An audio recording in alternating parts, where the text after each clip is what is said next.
এই সপ্তাহে না নেদারল্যান্ডে ভীষণ গরম পড়েছে, আর তাই ছেলের আবদার আমার বাথটাবটা সেট করে দাও।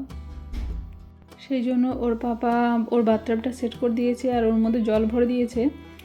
দেওয়ার পর তারপরে আবার ওর একটা বায়না যে আমাদেরকে ওর সাথে স্নান করতে হবে।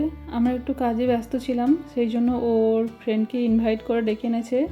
ওর ফ্রেন্ডকে বলেছে নাকি ওদের বাড়িতে আজকে পুল পার্টি হবে, সেই জন্য ওকে নিয়ে এসেছে। আর আজকে পুল পার্টির প্রথম খাবার ছিল আইসক্রিম, তারপরের অর্ডার ছিল চিকেন নাগেটস খাবে দুজনে।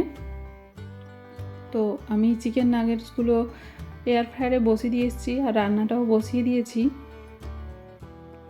আর ও নাকি ওর ফ্রেন্ডের সাথে আজকে একসাথে লাঞ্চ করবে, সেই জন্য ওর ফ্রেন্ডকেও বলেছে আমার বাড়িতে লাঞ্চ করার কথা। তো চলুন আপনাদেরকে আমার গাছগুলো দেখাই। আমার এই যে বাইরে কয়েকটা মটরশুঁটি গাছ লাগিয়েছিলাম, তাতে বেশ কয়েকটা মটরশুঁটি হয়েছে, ভালোই মটরশুঁটি হয়েছে। আর এই ভেতরেও অনেকগুলো লাগিয়েছিলাম, কিন্তু ভেতরে মটরশুঁটি গাছগুলো হয়নি, ওগুলোকে তুলে ফেলে দিয়েছি। তারপরে একটু পুঁই শাক লাগিয়েছি, টমেটো লাগিয়েছি, ক্যাপসিকাম। তো ভেতরের গাছগুলো আস্তে আস্তে বাড়ছে।